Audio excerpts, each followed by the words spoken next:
I can give you this clicker.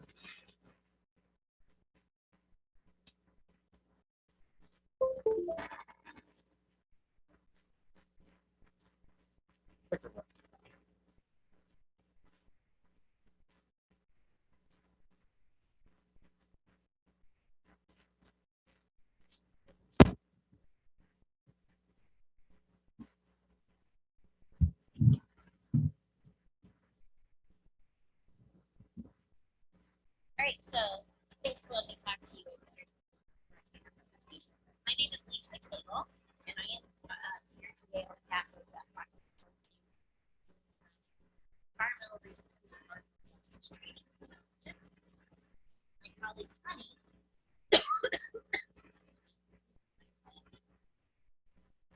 My colleague Sunny.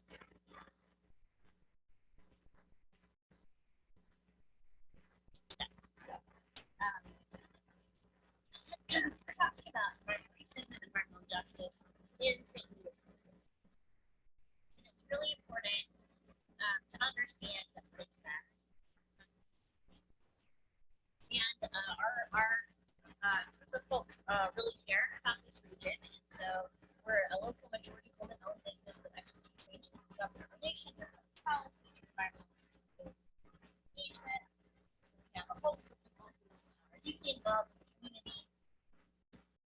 We sit on the streets to fight racial injustice and set up table with decision makers to influence pressing policy issues. We're bringing that time and energy and talent to fight for what we believe in. We believe that with creativity, hard work, transparency, and collaboration, and Got one in there. So I'm not really sure. Whenever I try. Not the audio. Okay. It's not the right audio. I was gonna say, they said the sound is really good. Yep.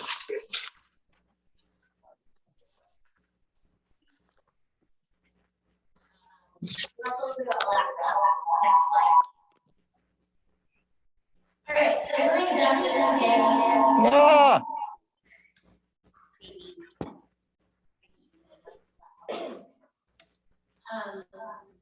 The learning objectives today, after meeting the session, hopefully you'll be able to have some basic common language if you don't already have it to talk to your colleagues in this room and other colleagues outside of this room perhaps about the concept of environmental justice. You could start grounding your understanding of environmental issues in place in this region. And thirdly, that you can begin considering how your work, your research, your interests, and your actions can contribute to the breaking down of systemic and institutional racism. Hope to start today with Sunday 101. Sorry. Is this actually this might be the Yep.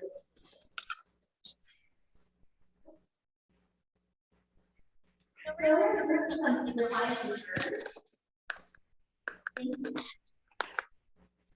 What happened to my audio?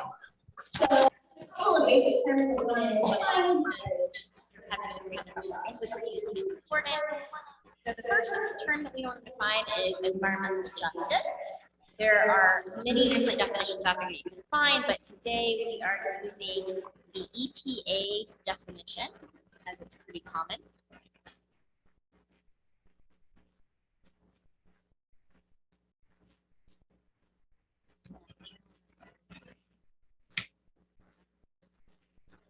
We'll bring it up in a minute, but the EPA definition that we're using today is the fair treatment and meaningful involvement of all people, regardless of race, color, national origin, or income, with respect to the development, implementation, and enforcement of environmental laws, regulations, and policies. So that's a mouthful, but what I really want you to focus on, what I like about this definition, among the other definitions, is that it focuses both on process and outcomes.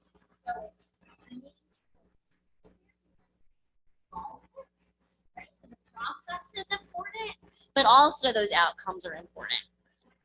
So again, the fair treatment and a meaningful involvement of all people, regardless of race, color, national origin, or income, with respect to the development, implementation, and enforcement of environmental laws, regulations, and policies. What we're discussing goes a little bit beyond that today, but that's the common definition we're using. Next slide, please.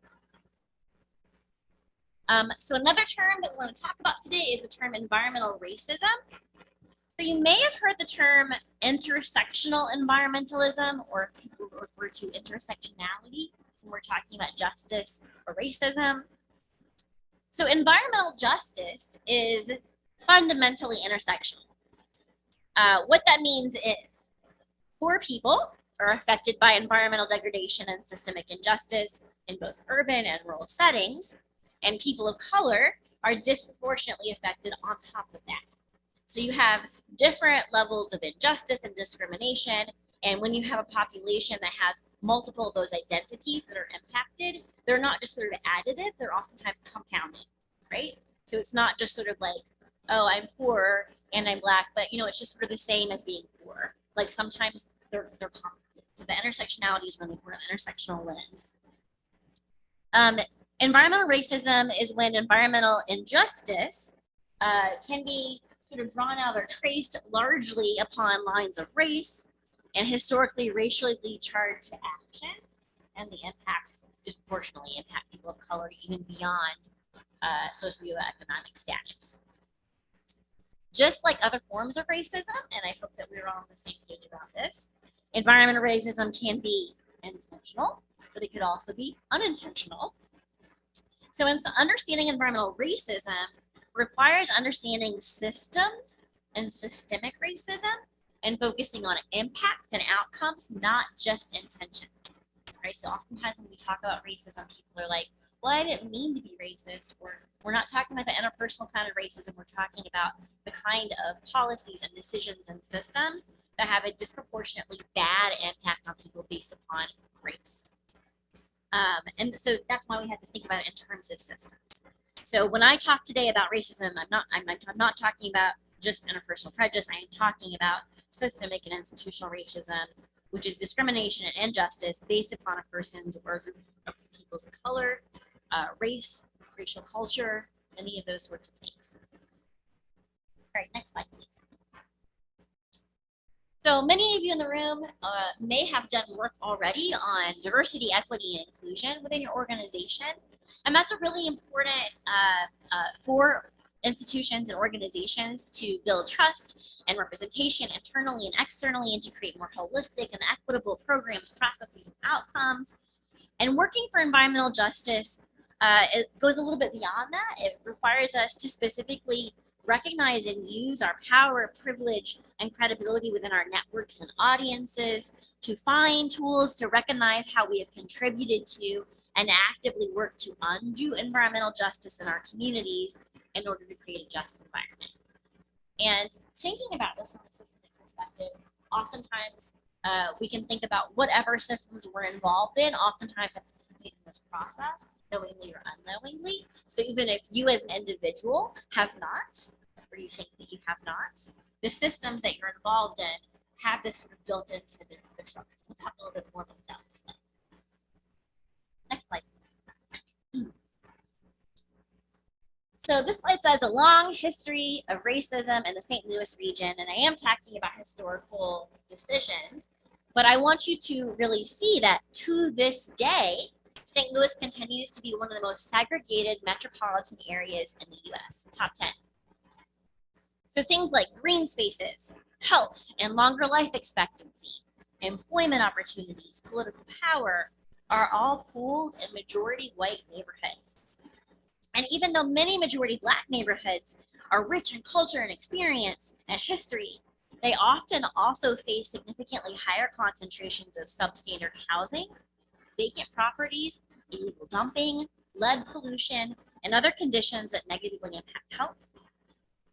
This kind of segregation is rooted in a long history of intentional decisions by those in power to relegate Black residents to certain neighborhoods in the region, and then disinvest and neglect them, sometimes called benign neglect. This segregation has also been reinforced, and sometimes unintentionally, by systems and infrastructure since then. So I highly recommend looking at the reports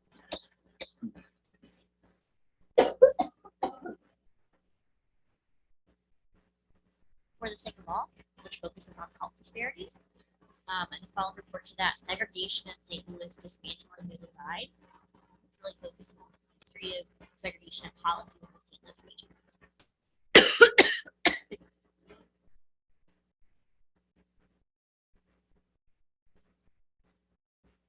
So racial segregation was codified in part in St. Louis in 1916 by a racial segregation ordinance that the citizens of the city of St. Louis voted on.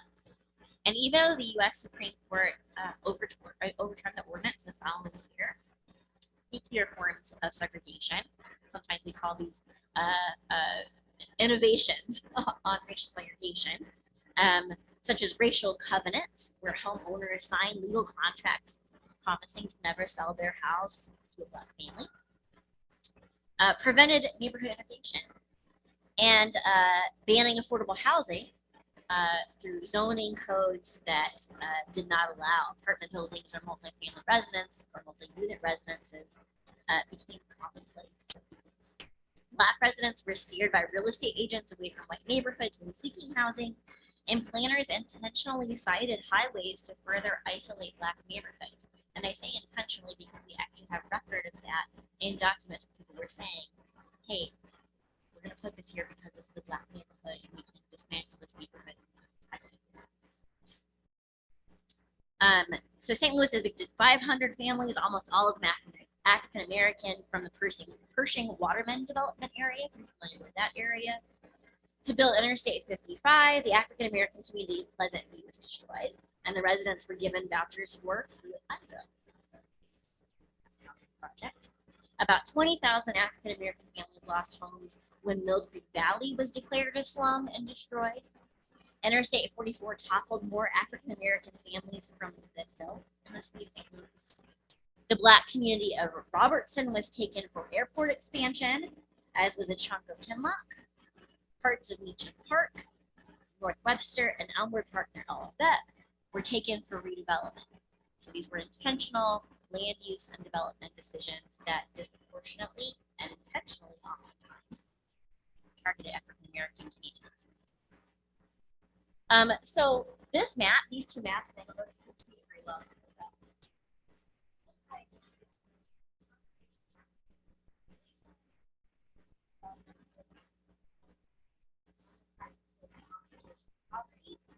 And as you can see, when you look at maps of the St. Louis region, they show almost entirely the same areas being impacted.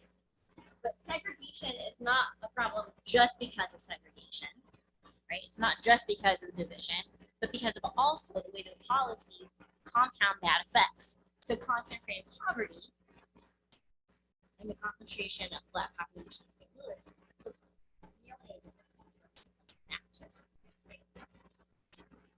So the concentrated areas of poverty that we see, particularly in North St. Louis, exist because of historic and continued segregation of St. Louis region based upon race and social class, redlining, economic disinvestment, and outright neglect have caused majority black communities to unequally bear the burden of substandard housing, as well as the accompanying health disparities and social consequences caused by lead pollution, illegal dumping, and air pollutants.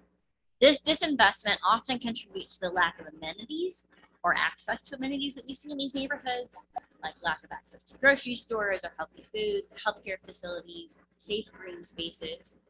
And this contributes to a cycle of poor health that further perpetuates intergenerational poverty. So it's important to understand this history of segregation in St. Louis because much of the environmental injustice Black residents face in our region stems from it, or it heightens and again compounds the impacts of environmental injustice that we see in the region. Next slide, please. Okay, so when we talk about environmental justice or environmental injustice, one of the things that we have to pay attention to is, of course, climate change. So in the summer of 2012, the St. Louis Post-Dispatch and other local news outlets reported the 24th victim to die of a heat-related death. St. Louis was again experiencing consecutive days of increasingly high temperatures over 100 degrees, and many of those deaths were Black elders living north of Highway 64. So Orena Brown, 83, of the 5900 block of Memmica Avenue, was found early on a Sunday morning in her living room.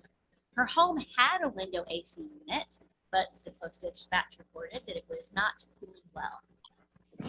In the same week, 2 other seniors died, and their AC units were not in use.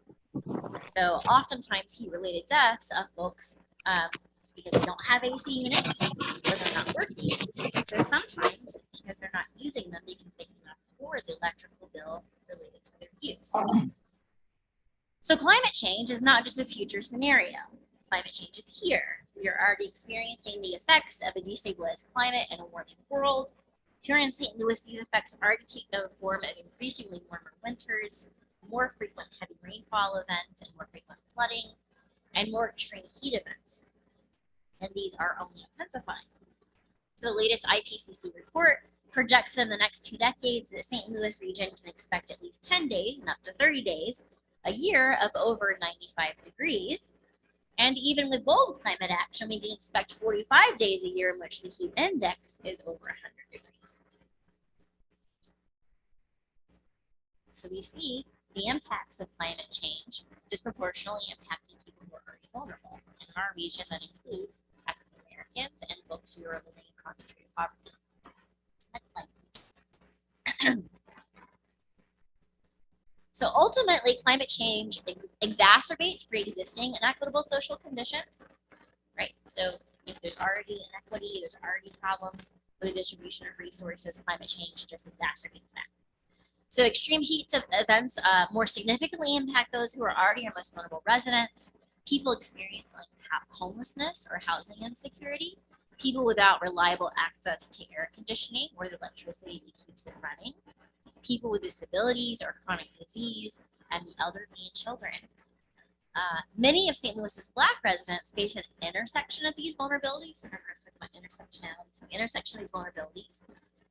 Redlining historically shut Black residents out of the housing market through racist home lending practices and housing policies that prevented Black residents from receiving loans to purchase or update their properties.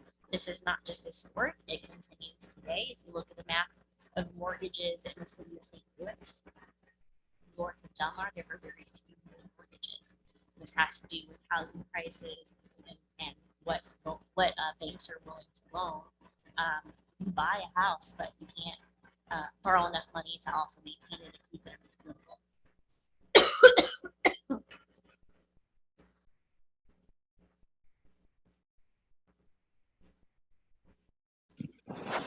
North side of St. Louis region, Black communities were strategically divested from in favor of developing a higher earning White communities. To look into the Team 4 plan, what is known as the Team 4 plan. Team 4 was a consulting agency that basically said the city's just falling apart and we have few resources. So what our plan is to do is to triage. So north side neighborhoods and Black communities are not worth us investing in. We're going to give them the bare minimum of resources that we can give in order to sort of keep the residents there, but no further investment. So when you have a triage like that, and it impacts in a way in that a whole race of people, or the majority of a race of people, are said, "Hey, your communities aren't worth anything." You can see how that can compound those kinds of problems that already exist. And again, that kind of benign neglect is again the term at that time. So this disinvestment also limits access to tree cover, for example, and green spaces. Oftentimes people aren't investing in those or maintaining those. Because of this disinvestment, in part, Black neighborhoods are actually 5 to 20 degrees hotter in the summer than wealthier white neighborhoods in the same city in the same region. So climate impact affects low-income people and people of color first and worst, is how we often talk about the climate change impacts. Next slide, please. So land, air, and water environmental injustices are also more felt more by low-income communities of color. They feel the impacts of them more, but are also more likely to happen in communities of color because those are more likely to be situated in places that have substandard housing, near industrial development, highways, and where demolitions are more likely to take place.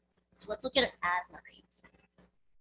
Black children in St. Louis visit the emergency room for asthma each year roughly 10 times more than white children. When the city of St. Louis conducted their 2018 Equity Indicators Baseline Report, child asthma received the lowest possible score on equity for this. And this is in part because of poor quality housing, along with limited access to preventative health care, and that's part of what contributes to that racial disparity. Mold is another particularly challenging problem to address because it's very expensive to remove, and there are no legal standards for mold exposure, so landlords often refuse to do anything about it. They don't have to, so they don't. With the majority of the city's residents living in rental housing and over a fifth of the city's population living below the federal poverty level, addressing mold is out of reach for most who are affected by it.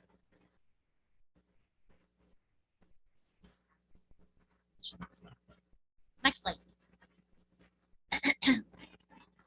Other kind of toxins that is lead. So lead pollution can impact the soil, air, water.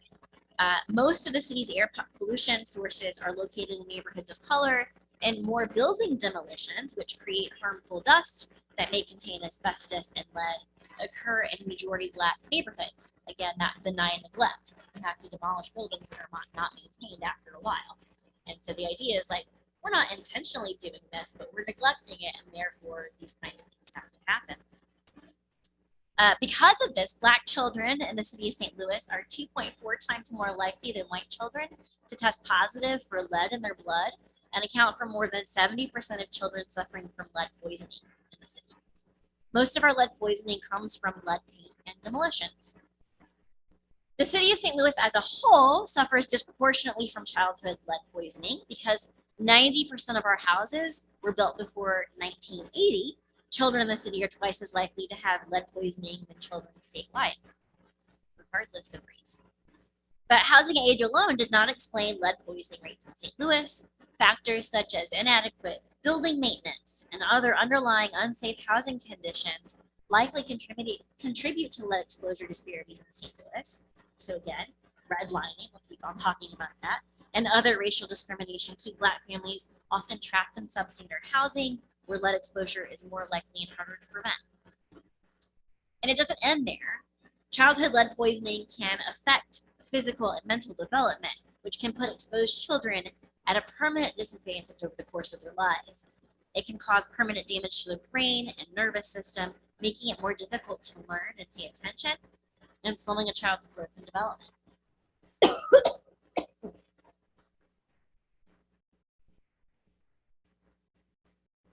Lead poisoning is a great example of how environmental injustice and environmental racism can have pervasive and multi-generational impacts on the community. Next slide, please.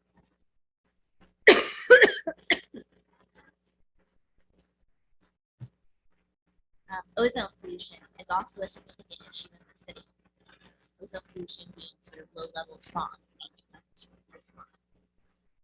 So St. Louis has been in violation of the federal health-based air standard for ground-level ozone smog since 1979, and it violated the federal health-based standard for fine particle pollution from 2005 to 2017. Most air pollution sources, like factories, are located in communities of color in places like St. Louis. Additionally, highways and interstates, as we talked about earlier, were purposely constructed through or next to majority Black communities. Smog occurs when pollutants from vehicles, power plants, and other sources chemically react in the presence of sunlight and heat. So this kind of ozone pollution causes more frequent asthma attacks and worsens lung diseases such as emphysema and chronic bronchitis. It causes breathing difficulty, lung infections, damage to lung and airways, coughing, and sore throats. It can exacerbate cardiovascular diseases and lead to adverse birth outcomes, such as low birth weight and preterm birth. And if you know anything about health disparities in St. Louis, maternal and infant mortality in Black communities is multiple times higher than in white communities, and some of the highest in the nation. Next slide, please. So we talked about how redlining and segregation have caused majority Black communities to unequally bear many of these burdens, but it includes trash, pollution, and vacant properties. Oh, can you go back one slide? I'm sorry. Yeah, that one. If you have not read it, there is a 2019 environmental racism report, which found that the city of St. Louis has long used its planning and zoning powers not only to enforce racial segregation, but also to confine Black folks to areas with greater environmental and health risks, including industrial areas and polluting facilities. In addition, the city has historically focused its urban development and code enforcement efforts primarily on majority white areas and cleared majority Black areas of residences for various development projects or allowed them to deteriorate. So illegal trash dumping.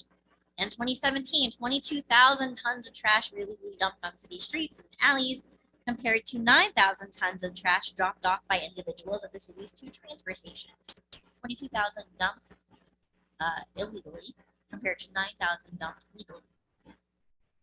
Measured by complaints in the Citizens Service Bureau of the city, most of this dumping occurred in majority Black neighborhoods. And oftentimes was people coming in from the county or from outside of the city to dump construction waste. This also can be self-perpetuating. If you already see a lot of dumping occurring in an area, you might just decide that, yeah, hey, it's okay to dump here. Regarding hazardous waste, in 1987, the UCC's Toxic Waste and Race in the United States called out St. Louis specifically as one of 6 cities with both large Black populations and high numbers of uncontrolled toxic waste sites. The effects of illegal dumping of hazardous waste on both Black and white communities is well documented. There's a 2019 federal study finding that people exposed to the illegally dumped hazardous waste that contaminated Coldwater Creek may have an increased risk of developing bone cancer, lung cancer, and leukemia. The federal study says that they may have that. Some pretty good evidence for that. Next slide, please. I mentioned vacant properties earlier. St. Louis has an extremely high number of vacant properties. Most of those are located in North City and in the southeastern parts of the city. More than 40% of the city's census tracts have at least 10% vacant properties, which leads St. Louis to being ranked as one of the worst cities in the nation for hyper vacancy. This problem has gotten worse in the last few decades. So more than 90% of the city's vacant properties are in majority Black neighborhoods, with just 3 of those neighborhoods, as well as Goodfellow, Jeff Vanderloo, and Greater Ville, containing about a quarter of all the vacant properties in the city. Each of these 3 neighborhoods is more than 97% Black. The city's vacant properties, which include both abandoned, structured, and vacant land, impose heavy burdens on nearby residents. Abandoned buildings may contain asbestos, lead-based paint, oil, PCBs, or other chemicals. The longer abandoned buildings are left to deteriorate, the more likely they are to grow dangerous mold as well. Vacant properties encourage illegal trash dumping, as we talked about. They can harbor criminal activity and reduce the property values of neighboring homes. And communities with high vacancy can also fall prey to businesses who do not follow city ordinances and zoning, but use the excuse that they are helping the community to justify the misuse of property. So we've had several news reports recently of, a farming entity saying, "Oh, well, I'm helping this local neighborhood by having chickens and things here, and not following any of the ordinances and having lots of waste and the smells of that waste around that impact people who still live there. There are some people who are still living there." Okay, next slide, please. So, big overarching picture here. Conscious choices created our geography and inequity in St. Louis. This is a quote from this report I mentioned earlier. Louis just being divide. So conscious choices created this geography of inequity in St. Louis. Conscious choices can also help to reshape it. Next slide, please. So you're taking a step today by being in this room to reflect on your contributions to environmental racism and systemic racism in the plight of impacted folks.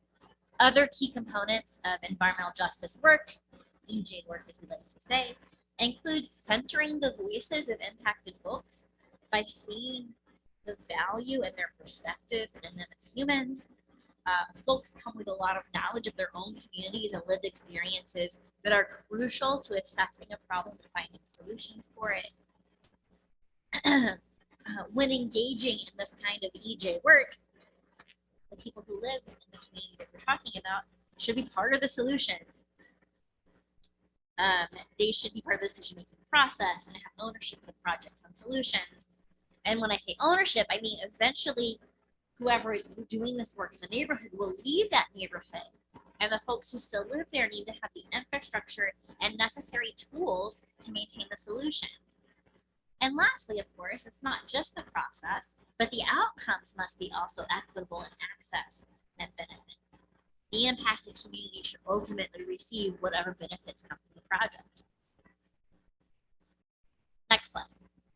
So I know that we spent a lot of time at the beginning trying to get technology sorted out, but some of the things that I kind of wanted you to think about today were things like kind of environmental justice issues. Are you aware of where you live? And who are the people who are impacted by those issues?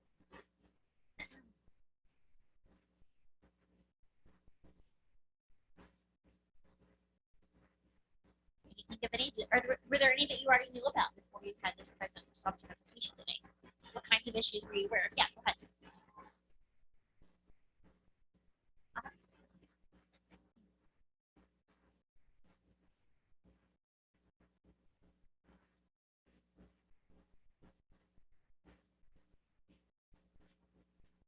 Yep. So, which is a lot easier to do also when you have vacant buildings, right? So one house can catch on fire, and if it's connected to other houses, it can easily spread.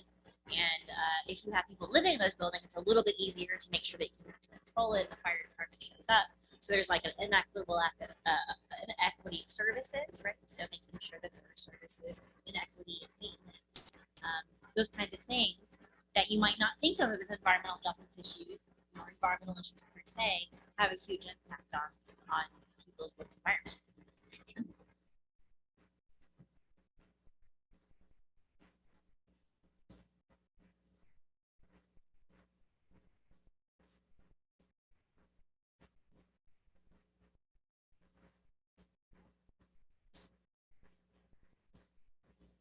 Yeah, so pests and those kinds of things also proliferate in places that are lots of vacant properties as well, or just substandard housing, right, where there's a lot of renters and landlords aren't keeping. Yeah, go ahead. Uh-huh.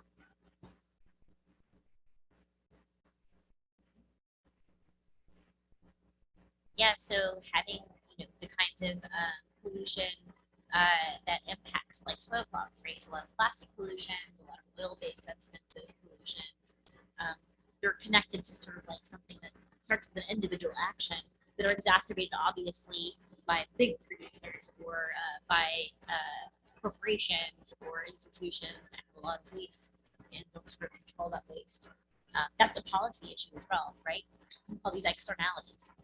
If somebody isn't forced to deal with something because you can just sort of dump your waste wherever, or there's not any you having to pay for it, you don't count that in your business calculations about what your costs are, right? The costs to the community are externalized, they're not costs to you, they're costs to the community.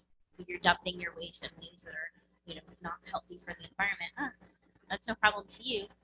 It's something the community has to deal with, even though in the big calculation of things, it costs money to deal with, it has health costs, environment costs, those kinds of things as well. Yeah.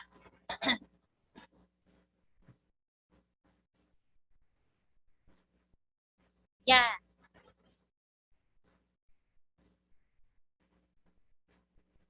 Yeah.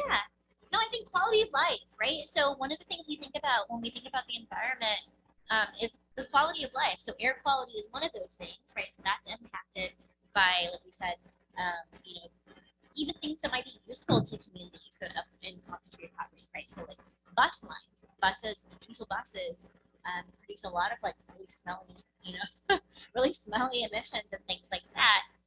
It might be a really cool thing to have electric buses in communities instead. So like, it's not a zero emission thing. It's probably still being run off of coal powered, electricity like that.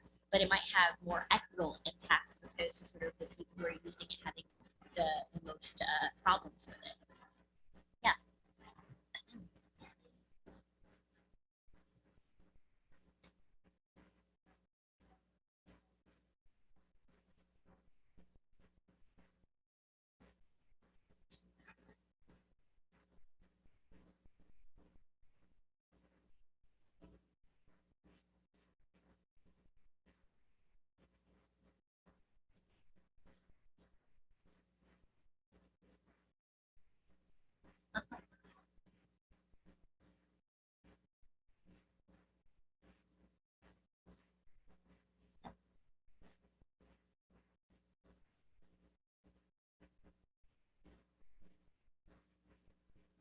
Yeah, absolutely. So a lot of our pipes were clay pipes, right? And those deteriorate really easily.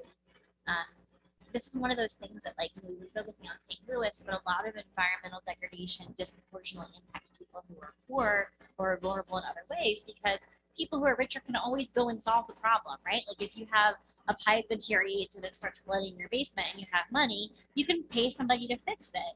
If you don't have access to the income to try to make sure that your rental property or the property you own, wherever you're living, can be livable, then you're just sort of subject to, like, yeah, whatever the conditions are. Yeah, go ahead.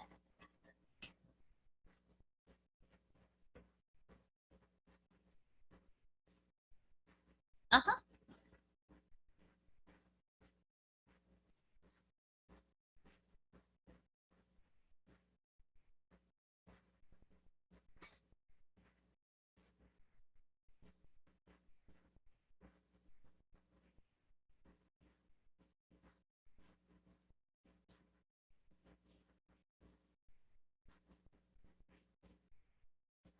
And so that's very close to my work that I do right now. The heart of that, another presentation I give a lot to students when they talk about land use and transportation planning is, so much of St. Louis, like a lot of other metropolitan areas, are built based upon the idea that everybody's going to own their own car, right? So one, that's an assumption that is inequitable, right? Not everybody can own their own car. Not everybody wants to own their own car.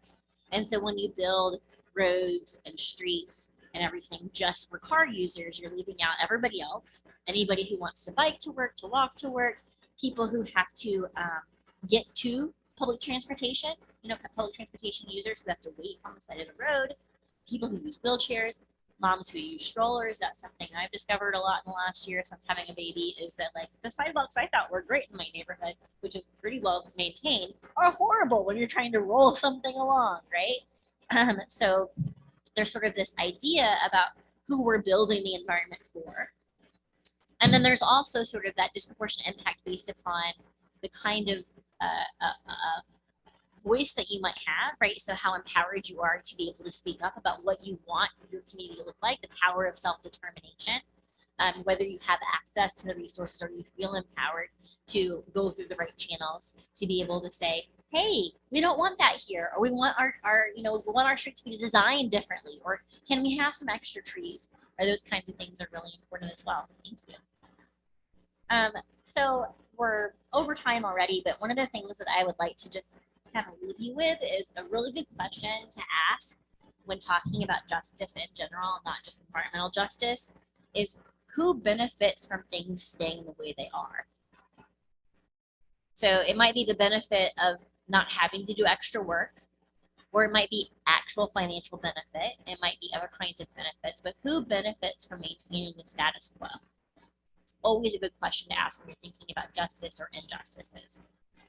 And to think about, today we talked a lot about what injustice looks like, what racism looks like in our region.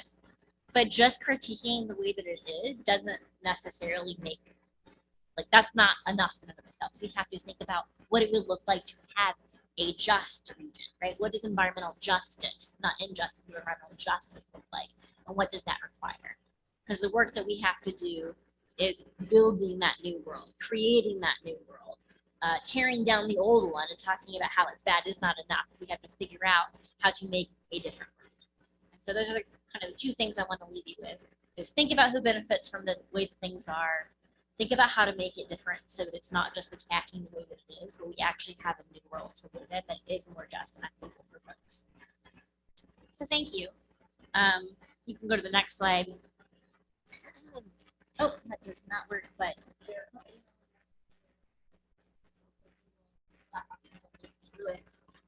happy to talk to folks with any follow-up questions or just connect on anything. So thank you for your time today.